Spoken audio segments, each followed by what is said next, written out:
Hello mga kapakpak, quiet lang ako kasi baka ma-disturb yung iba. Nandito po tayo sa High Precision, High Precision Diagnostics. Ayun o.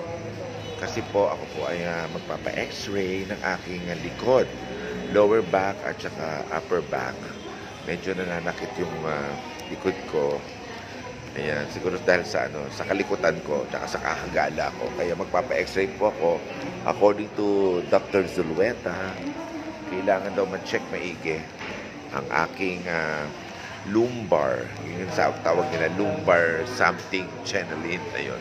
Kaya, yan, nakapila ko. Ito po yung aking number. Waiting tayo.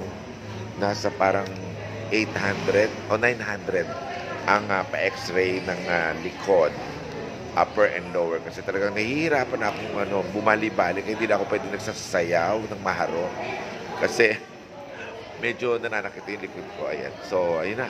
Malalaman ko ang results very, very soon. By tomorrow daw makukuha ko yung results. Tapos bukas ano rin ako tawag doon, ultrasound. Malalaman po kung nagdadalang tao na ako. So, yan ang latest mula po dito sa High Precision. Yan o. High Precision dito po sa diagnostic dito sa Las Piñas. Bye-bye po.